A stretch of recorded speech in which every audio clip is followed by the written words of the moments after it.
Ang hirap ng buhay ko, pare. Buti ka mga, mahirap lang. Ako nga, ang gulo ng buhay ko. Isipin mo pare, nakapag-asawa ako ng may anak na dalaga. Tapos, inasawa naman ng tatay ko yung anak. Nanay ko tuloy yung anak ng asawa ko. At si tatay, anak ko na din. Yung asawa ko, biyanan na ni tatay. At kung magkakaanak sila, lolo ako ng kapatid ko. Kung kami naman magkakaanak, magkapatid sila ni tatay. At lolo niya, yung asawa ni tatay na anak ng asawa ko. Mahirap di ba pare? Masakit sa ulo. Ang gulo ng buhay ko.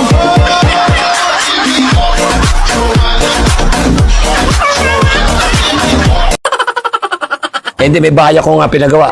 Oh, Hindi na naman sa pagyayabang. Yung kumpare ko, oh, pumasok sa bahay namin. oh, Sa laki ng loob ng bahay namin. Yung salas. oh. Sala. Yung salas. Dalawang araw bago nakalabas. Yung kumpare ko. Inikot niya yung bahay eh. Iniikot yung bahay. Dalawang araw, pumasok ng Lunes, lumabas ng Miyerkules. Sa lawak ng salas. Payat. Ano? Payat yung bahay mo. Tika tatarik. Anong payat? Maliit pa yon? Maliit yun. Kumpare ko. Kumpare mo. Oh.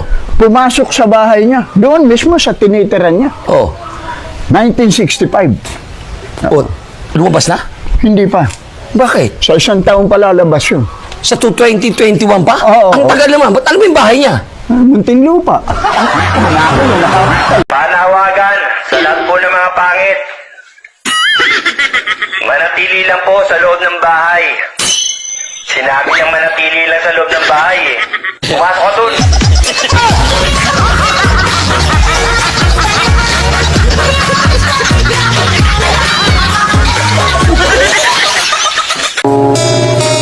Huwag mong ikahiya na babaero ka noon.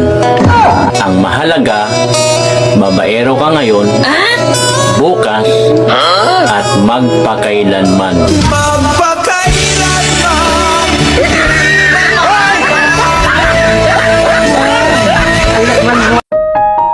Alam mo, kapag naging tayo, promise, hinding-hindi ka masasaktan. Alam ko naman na hindi ako masasaktan sa'yo. Nasa itsura mo naman na maliit yan sa'yo.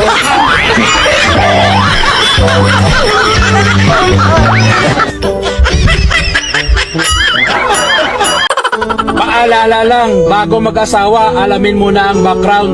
Baka sa una lang habibi, at baka sa huli, hasisi.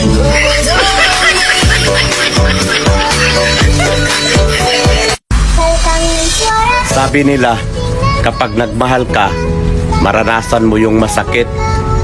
Pero mas masakit, yung tumanda ka na, hindi mo man lang naranasan na magkajowa.